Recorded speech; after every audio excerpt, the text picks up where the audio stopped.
Di sini, gue akan ajarin kalian semua gimana caranya kalian bisa investasi kripto dari nol sampai bisa dengan satu video ini aja.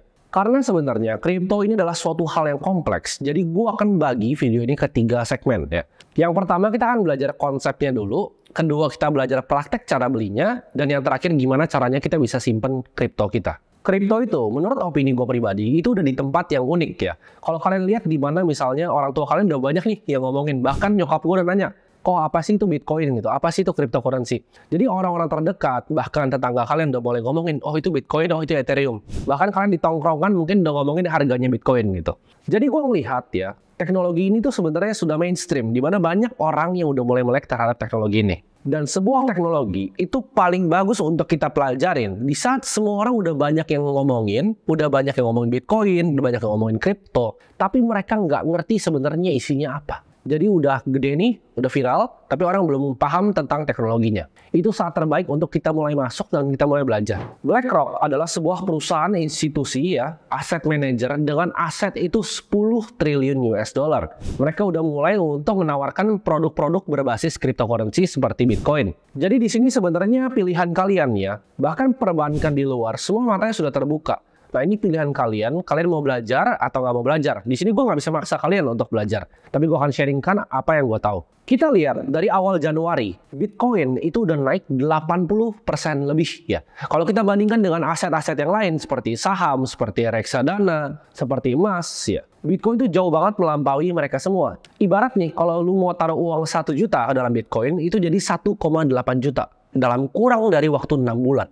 Dibanding aset yang lain, kalau kalian taruh misalnya di saham gitu. 1 juta yang tadi kalian taruh di indeksnya saham, yaitu basket dari kumpulan saham-saham lain, itu kan justru jadi minus. Kalau kalian taruh di reksadana, mungkin nggak sampai 1,1 juta bahan uangnya. Sedangkan kalau kalian taruh di Bitcoin, uang 1 juta yang sama tadi, itu jadi 1,8 juta. Di sini gue mau cerita sedikit, gue pertama kali masuk ke dunia cryptocurrency ini di saat umur gue masih 16 tahun. Kalian bisa lihat di sini gitu kan, masih gembel banget gitu kelihatannya. Di situ gue udah banyak mengalami siklus-siklusnya ya. Jadi 2016 itu Bitcoin pernah naik, terus crash lagi 2017. Dia pernah naik lagi 2021, crash lagi 2022. Jadi gue udah kena 2 siklusnya dari cryptocurrency ini. Gue udah kebakar di koin-koin micin ya tahun 2017 di mana gue ngerasa, oh ini bagus, gue beli, rugi semua uangnya. Dan terakhirnya siklus terakhirnya gue juga masih sama ya, gue masih kena juga gitu kan, seperti Luna ya, gue kena uang gue di namanya protokol, namanya Anchor Protocol, di mana protokol ini menawarkan bunga 19% fix untuk stablecoin ya, yaitu cryptocurrency yang di-peg sama US dollar 1:1.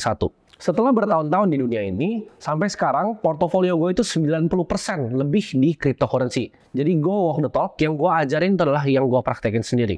Konsep yang kita perlu ngerti tentang dunia cryptocurrency, kenapa ini terjadi semuanya, kita harus tarik balik dulu ya. Kita harus ngerti tentang konsep dari uang itu sendiri. Jadi kita belajar, kenapa sih adanya uang kertas ya? Dulunya koin itu dari mana? Jadi kalau kita mulai ke permulaan di awal, ada sistem yang namanya barter, di mana kita tukeran ya. Lu punya misalnya 10 apel, gua punya 1 ikan yang gede, kita tukeran. Lu kasih gua 10 apel, gua kasih 1 ikan. Tapi cepat atau lambat, manusia itu sadar bahwa ini nggak bisa nih dilakukan barter gini. Karena gini, kalau kalian punya 10 apel, tuker 1 ikan, mungkin ada yang mau. Tapi kalau kalian punyanya apel, mau tuker sama 1 rumah, mau berapa ratus, berapa ribu apel yang kalian tukar untuk rumah ini, ya kan? Jadi di situ nggak cengli. Dan problemnya dengan misalnya buat yang punya apel atau punya ikan, kalau ditukar sama rumah, mungkin proses transaksinya lama, dan begitu udah transaksi nih apel sama rumah, apelnya udah basi. Uang itu kan adalah transfer antara value. Transfer antara value. Barter kalian punya apa? Transfer value. Manusia itu ras yang pintar dan sangat cepat beradaptasi. Jadi kalau metode transfer value-nya ini lebih jelek dibanding yang baru, dia cepat untuk pindah. Habis dari pertama kali barter, kita coba untuk pakai kerang gitu. Tapi teknologi makin tinggi, kita makin banyak explore di laut, ternyata kerang itu banyak gitu kan. Nggak langka lagi, jadi nggak bisa dong pakai kerang, orang tinggal ngambil kerangnya. Jadi nggak adil. Jadi transfer antara value ini ya, itu banyak berubah-ubah. Dari awal barter ya kan, kita lihat ada uang dari kerang, kita lihat uang dari garam, kita lihat akhirnya uang kertas pertama kali di dinasti Song Cina, dan akhirnya sampai ke uang kertas di Eropa ya. Nah, awal-awal uang kertas ini di Eropa itu dibikin sama para goldsmith namanya. Jadi mereka itu yang ibaratnya ngelebur-lebur emas, yang bikin emas ya. Tapi mereka sangat cepat sadar. Jadi gini, awalnya uang kertas adalah, misalnya gue punya emas nih 100 gram gitu. Gue kasih lu kertas bukti bahwa lu punya emas di gua nih. Gue pegangin emasnya, lu ambil kertasnya bahwa lu punya emas ini. Jadi awalnya itu adalah kontrak untuk emas. Tapi seiring berjalannya waktu, manusia kan serakah. Nah, orang-orang para yang bikin emasnya ini mikir, kalau gue bohongin dia gimana ya? Jadi gue bilang aja ini kontrak emas 100 gram kan kertas doang, emasnya nggak usah ada. Tapi gue bilangnya gue punya semuanya di sini. Jadi misalnya emasnya 3 kilo, kertas yang keluar itu 5 kilo. Terjadilah yang namanya inflasi. Ya. Jadi nilai kertasnya ini akhirnya lama-lama turun karena emasnya tuh nggak beneran ada. Nah, uang kertas ini dari zaman tadi ya, Eropa tahun 1600 sampai ke 1971 itu selalu diacukan kepada emas. Dimana kalau ada uang kertasnya, ada emasnya. Sampai 1971, Presiden Nixon itu pecahin ya, namanya the gold standard. Dimana uang kertas berbentuk fiat itu udah nggak ada lagi nih emas di belakangnya. Nah, ini celakanya. Jadi kalau kalian tanya sekarang, uang kertas itu basisnya apa? Jawabannya basisnya kepercayaan kita terhadap pemerintahan. Basisnya cuma satu, yaitu percaya bahwa ini adalah uang. Ini bisa transfer of value. Itulah kenapa kalau kita lihat ya, kalau zaman dulu yaitu bakso tuh bisa 200 perak gitu. Kenapa bahkan barang-barang yang kita konsumsi ya seperti rumah, jasa yang kita konsumsi seperti pendidikan itu naiknya drastis, bisa 10-15% per tahunnya. Harga cabainya kita lihat naik terus ya. Itu yang kita bisa lihat sehari-hari di pasar. Nah, itu kenapa? Ya, jawabannya adalah karena kertas tadi dicetak oleh bank sentral kita terus-terusan tanpa basis apapun. Masalah ini sebenarnya datang dari satu hal, yaitu sentralisasi. Nah, apa itu sebenarnya sentralisasi? Itu di mana ada suatu kelompok orang yang mikir nih, oh, kita mau cetak berapa uangnya? Kita mau cetak kapan uangnya? Berapa banyak nih mau dibagiin ke orang-orang? Sirkulasinya mau berapa? Nah, ini segelintir orang yang kuasain. Lalu dari uang fiat ini, manusia itu sangat pintar. Kayak gue bilang tadi, manusia itu pintar banget kita untuk memecahkan masalah. Dari problem tadi, itu diciptakan uang-uang digital ya. Zaman dulu tuh banyak banget ya, seperti e-cash ya, hashcash ya, Adam Back. Nick Szabo juga dulu pernah bikin namanya BitGold ya. Jadi ini banyak banget udah bikin dari zaman dulu ya. Problem ini mau coba diselesaikan dari tahun 1990-an. Ini gue mau jelasin dulu kenapa konsep digital cash yang peer-to-peer itu penting banget ya. Untuk kalian bisa ngerti konsep ya, makanya segmen pertama ini gue sebut dengan konsep. Kalian harus tahu dulu kenapa digital cash itu dibikin. Karena gini, contohnya nih, misalnya gue ngutang sama kalian Rp50.000. Ya, gue ngitung Rp50.000. Lu kasih Rp50.000-nya dalam bentuk cash. Lalu besok nih gue bilang, ya udah akhirnya gue balikin nih ke lu. Kita udah beres gitu. Jadi begitu lu kasih Rp50.000 ke gue, itu kan lu ngutangin gue. Gue balikin Rp50.000, itu udah beres cash ya. Jadi itu peer-to-peer transaksinya antara lu dan gua aja. Di situ nggak ada bank tuh di tengahnya. Jadi cuman gua balikin uang cashnya. Itu hal yang kita bisa lakukan karena kita bisa ketemu. Misalnya nih, lu lagi di Bandung, gua di Jakarta. Gimana pertanyaannya? Nggak bisa kan? Nah, digital cash itu hadir karena masalah itu. Kalau zaman sekarang solusinya kan mungkin mikir ya kan tinggal transfer di bank, ya kan?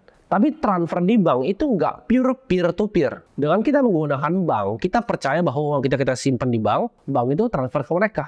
Ada sentralisasi yang sama dengan percetakan uang tadi ya. Jadi problemnya adalah pihak ketiga yang harus kita percaya. Kita harus percaya banknya transfer ke dia. Mungkin sekarang memang iya ditransfer semuanya, tapi kalau enggak bagaimana pertanyaannya? Dan bank itu beroperasi sama seperti bank sentral tadi, fiat tadi. Basisnya cuma satu, kepercayaan. Itu kenapa satpamnya semua selalu paling ramah. Itu kenapa semua mereka invest gede-gedean di operasional untuk bikin orang terasa nyaman. Karena cuma satu basisnya, yaitu kepercayaan. Disitulah sebenarnya keunggulan cryptocurrency ini. Dimana transaksinya itu peer-to-peer. Sama kayak tadi, 50.000 yang gue kasih ke lu. Tapi bedanya kita nggak perlu ada bank di tengahnya. Bitcoin ini adalah sebuah program software yang bisa transfer value-nya cross border ya, antar benua. Kapanpun, dimanapun, untuk siapapun, berapapun. Orang bilang, tapi kan bisa pakai bank. Kalian yang tahu pakai M-Banking, kalian pasti tahu limit transfernya M-Banking kalian itu 100 juta. Kalau kalian mau transfer 2 miliar, gimana caranya? Dengan cryptocurrency ini, 2 miliar begini. Nah, itu pun antar Indonesia. Kalian gampang, misalnya BCA. Kalau BCA, BRI, ya ada admin fee-nya. Tapi kalau misalkan mau transfer, misalnya teman kalian ada yang ke luar negeri, Taiwan misalnya, gimana caranya kalian bisa transfer dari Indonesia ke Taiwan? Apakah bisa pakai bank BCA? Pertanyaan itu kan. Jadi kalau sistem perbankannya udah beda antar negara, ini udah repot ya untuk transfernya.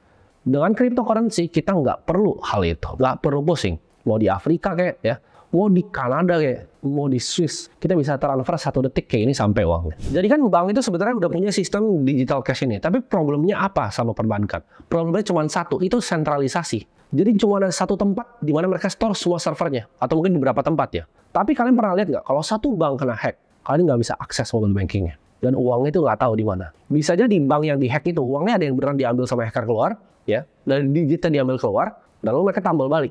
Kita nggak pernah tahu apa yang sebenarnya terjadi ketika suatu bank dihack. Buat kalian yang nggak mungkin dihack, udah banyak yang terjadi. Ya, kalian lihat kasus bank terakhir yang dihack. itu kalian nggak bisa buka aplikasinya, mau transfer nggak bisa. Karena kalian percaya kepada satu sistem sentralisasi. Network Bitcoin ini diciptakan oleh individu yang namanya kita nggak pernah tahu, yang nama samarannya adalah Satoshi Nakamoto. Identitasnya pun nggak pernah bisa ditemuin. Dia mengeluarkan suatu paper yang namanya Bitcoin White Paper tahun 2008 untuk menjelaskan secara detail gimana cara kerjanya Bitcoin. Nah, di sini gue tuh nggak akan bedah semuanya ya white papernya, karena itu butuh mungkin ya ekstra 2 jam lagi nih kita di sini untuk bedah white papernya. Tapi kalian bisa lihat abstraknya di sini. Purely peer-to-peer version of electronic cash would allow online payments to be sent by one party to another without a financial institution. Artinya apa? Sebuah transaksi peer-to-peer, ya kayak tadi uang, yang nggak perlu percaya kepada finansial institusi apapun. Bahkan nggak lewat bank apapun, nggak lewat sentralisasi apapun. Problem besar yang diselesaikan oleh white paper ini adalah transfer of value tadi. Tapi ini dulu masalah yang orang bilangnya mustahil ya. Nggak mungkin bisa ada transaksi seperti itu. Karena kenapa? Kalau misalnya digital cash nih, orangnya semua harus jujur dong. Berarti dia punya uang berapa, dia keluarinnya berapa, spendingnya berapa, harus jujur. Kalau ada sistem sentralisasi, ada bank ini yang keep ibaratnya tally ya, antara spendingnya berapa, account-nya berapa. Misalnya kita punya account 10 juta. Kalau kita transfer 7 juta, bank catat kita tinggal sisa 3 juta. Nah problemnya kalau nggak ada banknya, gimana caranya kita tahu 10 juta, dia spending 7, nih ini tetap 3. Kenapa nggak dia ganti aja ya kan? Dia ganti, dia hack, dia ganti jadi 10 lagi. Nah itu nggak pernah bisa diselesaikan sama siapapun sampai 2008 Satoshi ketemu jawabannya. Makanya itu adalah orang bilang gimana caranya. Jadi cara ngilangin masalah dalam accounting namanya double entry. Dimana tadi uangnya udah keluar tapi bisa dihack terus ada lagi. Nah dia ketemu nih solusinya, makanya menurut gua teknologi Bitcoin itu sangat revolusioner. Dia bikin suatu konsep ya, daripada semuanya disimpan di satu bank ini di tengah, dihack habis, dia mikir gimana caranya sistem ledger di dalam bank ini disebar ke semua komputer di dunia. Jadi namanya nodes Bitcoin ya. Jadi nodes Bitcoin itu adalah yang running semua ledgernya. Jadi gue tuh bisa running ya, dan gue running juga nodes Bitcoin. Ada banyak orang, ada puluhan ribu bahkan ratusan ribu yang running ini. Node itu sebenarnya cuma komputer biasa yang kalian bisa download Bitcoin software-nya, lalu dia running buat kalian bisa verifikasi semua transaksi on-chain-nya. Jadi ledgernya itu nggak di satu tempat, kayak misalnya Bank BCA gitu. Bank BCA mungkin ya dia ada beberapa server, tapi dia doang yang punya ledgernya. Sedangkan Bitcoin ini, node-nya tersebar di komputer-komputer orang rumahan. Jadi nggak akan bisa mati networknya. Kayak gue bilang tadi, problemnya dengan tempatnya satu, di-hack itu langsung bubar ledgernya. Jadi kalian gambaran simpelnya seperti ini. Komputer tinggal download software Bitcoin itu jadi running node di situ. Jadi ada banyak nih running node-nya ini. Nah ini semua validator Bitcoin ini dikumpulin jadi satu blok ya. Nah baru blok ini tiap 10 menit ya dia bikin sebuah rantai ke blok yang baru lagi. Jadi ini dikumpulin, dipooling semua jadi suatu blok. Udah jadi bloknya setiap 10 menit dia bikin rantai ke blok yang lain. 10 menit lagi dia bikin rantai ke blok yang lain lagi. Dan ini udah dibuat dalam softwarenya. Jadi ini udah preprogram semuanya. Dari genesis blok atau blok yang pertama sampai blok yang sekarang nih. Jadi tiap kali kalian transaksi Bitcoin, semuanya itu dicatat ya di distributed ledger tadi, dijadiin satu validator jadi blok ya. Ini namanya blockchain. Nah, banyak banget orang-orang di YouTube yang ngomongin tentang blockchain, tapi mereka nggak ngerti konsep aslinya seperti apa. Nah, setiap blok tadi, kan gue bilang tadi setiap 10 menit ada blok baru. Setiap bikin blok ya, dalam rantai ini ada namanya hashing. Jadi dari blok 1 ke blok 2 itu ada hashnya. Blok 2, blok 3, blok 4, blok 5. Contohnya gini, misalnya ada 10 ya, transaksi ada banyak, lalu ada 10 blok 1 sampai 10. Untuk kalian bisa ganti distributed ledger yang pertama ya, transaksi yang pertama, lu harus ganti yang 2, 3, 4, 5, 6, 7, 8, 9, 10. Dengan hashing tadi ya, gue nggak bahas hashing di sini karena terlalu kompleks dan makan waktu yang panjang. Tapi kalian ngerti maksudnya. Dan nggak mungkin dong Bitcoin bloknya cuma 10 biji. Ya kalian bayangin blok Bitcoin itu sekarang udah berapa banyak. Dan itu terhubung semua rantainya sampai yang ke pertama. Jadi kalau kalian mau hack satu di tengah, nomor misalnya kalian mau hack nih blok nomor 120. Lu harus hack dari nomor 1 sampai nomor sekarang. Possible nggak? Jawabannya enggak. Untuk satu aja itu makan waktu, makan quantum komputer gitu. Untuk bisa kalian pecahin satu. Karena encryption namanya SHA-256. Itu butuh quantum komputer untuk pecahin satu. Untuk pecahin semuanya, hampir mustahil. Itu nggak ada yang pernah bisa bobol selama dari 2008 mulai white paper sampai sekarang. Padahal bounty-nya, ibaratnya imbalan untuk ngebobol itu sangat besar. Dan kita tahu manusia itu sangat pintar, banyak banget hacker-hacker yang super jago di dunia. Tapi nggak ada satupun yang bisa nge-hack Bitcoin. Kenapa? Karena sistemnya dibuat hampir mustahil untuk bisa di-hack. Kalau kita lihat dari total kapitalisasi pasarnya ya, harga Bitcoin semuanya itu 600 miliar dolar. Itu lebih besar dibanding bank-bank seperti JP Morgan, Bank of America, dan bank-bank lain yang besar di US. Kalau kalian bisa hack itu satu itu, kalian bisa ganti semuanya, kalian bisa dapetin 600 miliar dolar ya. tapi nggak ada yang bisa satu dunia ini. Jadi kalian dapat konsep gambaran ya tentang gimana cara kerja Bitcoin itu. Pertanyaannya gimana cara belinya? Jadi kalau kalian cara belinya, ini untuk pemula yang awam ya, karena ini kan videonya untuk pemula. Mungkin di sini beberapa ada otaknya udah mulai ngebul. Jadi kita akan praktek pakai exchange lokal. Oke, untuk kebutuhan video ini gue akan pakai toko kripto, karena untuk yang series borong Bitcoin kemarin, jadi buat yang belum tahu, gue bikin series tiap bulannya, gue akan tabung 100 juta, biar kalian bisa ikut bareng gue, lihat perkembangan Bitcoin itu seperti apa. Itu kan exchange-nya pakai Nodax, dan ini gue akan pakai toko kripto, karena gue sama sekali nggak disponsor sama siapapun di sini. Jadi gimana caranya kita bisa beli sebuah koin lewat centralized exchange? Pertama kita harus daftar dulu. Ya, mungkin gue nggak akan tunjukin di sini cara daftarnya, karena akun gue yang di sini kebetulan udah daftar ya. Jadi kalian daftar dulu di sini, kalian sign up, itu kalian bisa lihat di bawah ya, cek di bawah link ya. Begitu kalian udah sign up, kalian harus melakukan yang namanya KYC, karena itu regulasi dari Indonesia. Jadi kalian harus foto KTP segala macam untuk bisa akses ini. Begitu proses KYC-nya udah selesai, atau prosesnya foto-fotonya, antar buka suruh begini-begini gitu udah selesai, kalian baru masuk ke aplikasinya. Nah di aplikasinya kalian tinggal kalau mau deposit ya, kalian deposit biasa aja. Kenapa gue pakai exchange lokal? Karena lebih gampang. Kalau exchange luar kalian mesti pakai peer to peer ya, tapi itu juga gampang sih sebenarnya. Tapi untuk video ini gue akan coba pakai exchange lokal. Nah di sini kalian cuma perlu deposit ya kan, kalian deposit. Kalau di sini ada BIDR ya, kalian pencet BIDR dan tinggal transfer ke banknya aja. Jadi kalian tinggal ikutin prosesnya, lalu akan masuk. Jadi di sini gue akan langsung contohin aja gimana cara kalian belinya. Jadi ini kan ada menunya nih, kalian pencet yang di tengah ya, yang trade ini. Lalu di sini itu ada, kalian mungkin untuk yang awam masih bingung ya ini seperti apa.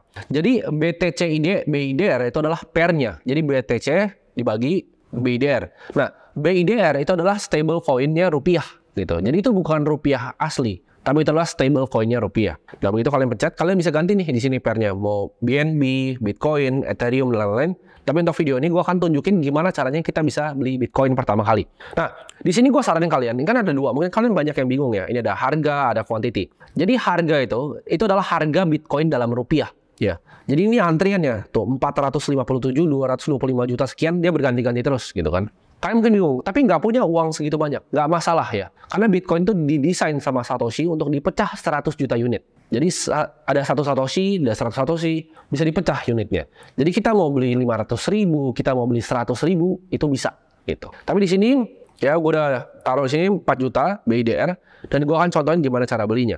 Nah jadi gue saranin untuk kalian semua, kalau kalian mau beli, kalian harus pakai yang namanya limit order di sini. Kenapa limit order? Kalau market order, jadi gini, simpel gini. Kalau limit order, kan kalian di sini, ini ada namanya order book ya, di mana itu ada harganya, ada kuantitinya berapa Bitcoin yang ngantri di harga itu. Sama kayak mungkin orang-orang yang di saham udah familiar tentang order book ini. Tapi ini gue jelasin untuk yang pemula.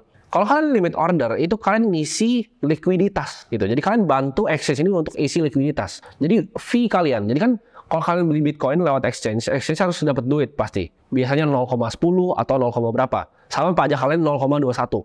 Jadi kalau kalian mau beli di exchange, mereka pasti ambil fee. Nah, fee ini lebih murah kalau kalian bantu ngisi buku mereka gitu. Kalau kalian pakai limit order, fee kalian akan lebih murah. Simpel gitu. Tapi kalau misalnya market order, kalian disebut sebagai market taker. Kalau limit order, market maker. Kalian mungkin ada yang pernah dengar nggak kata market maker? Kalian mikirnya bandar lah apa? Enggak.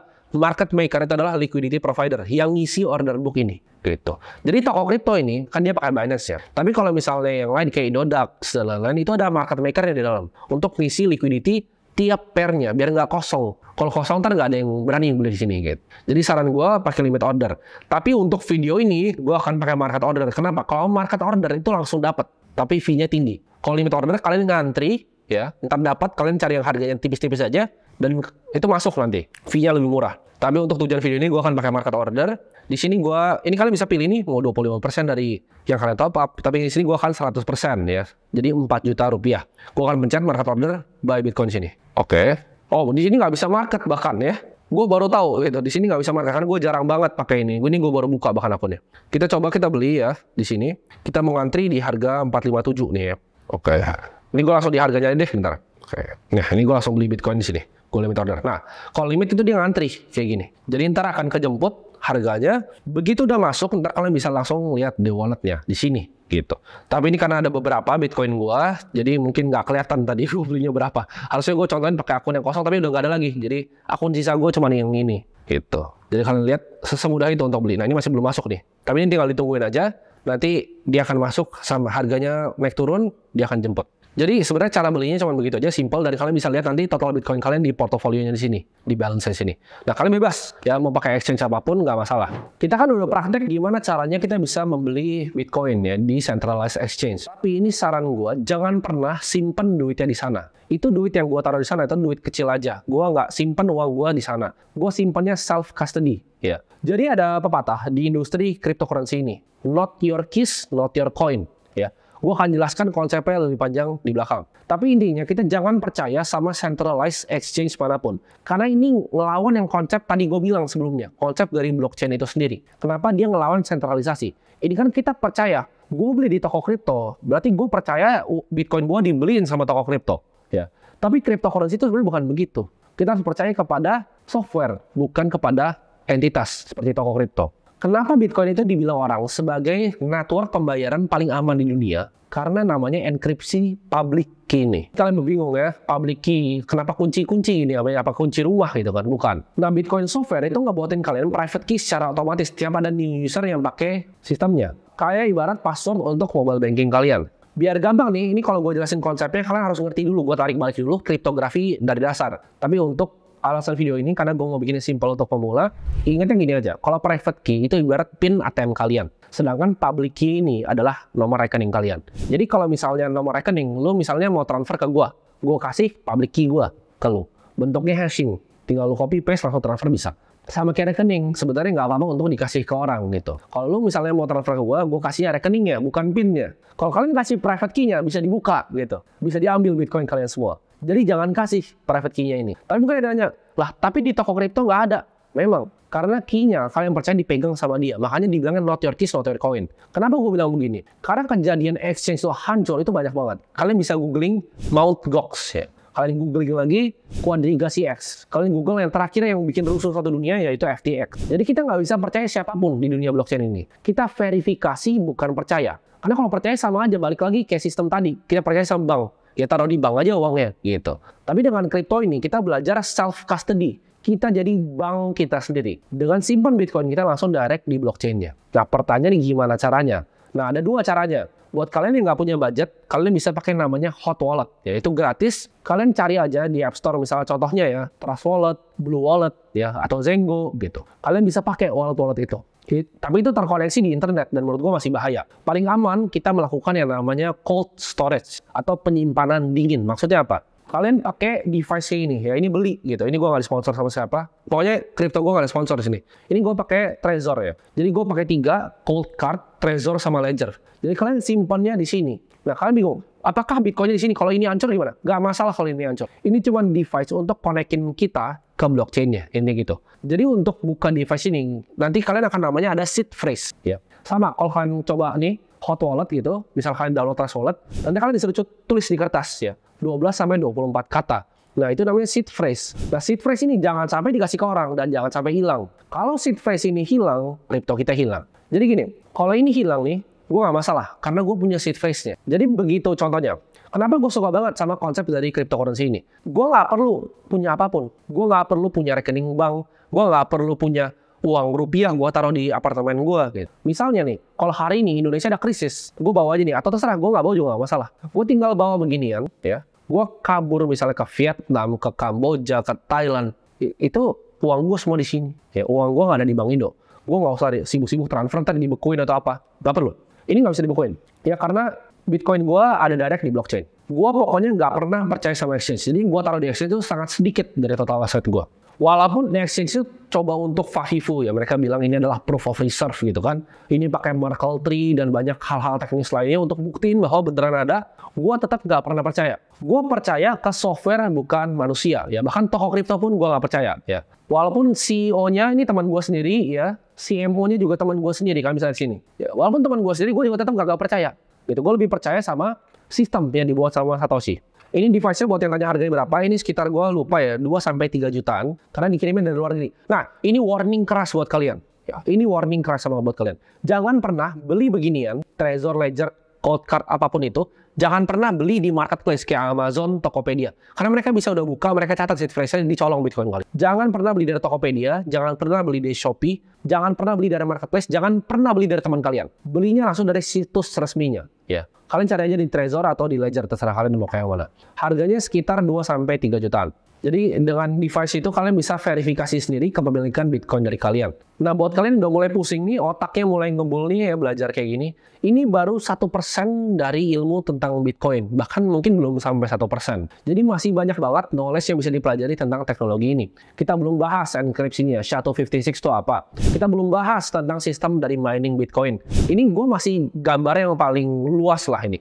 Ini paling gampang untuk pemula ngerti aja. Jadi kalau kalian suka video ini, kalian komen di bawah dan kita belajar bareng-bareng tentang teknologi ini. Dan gue akan buatin video-video ke depannya mengenai teknologi di blockchain.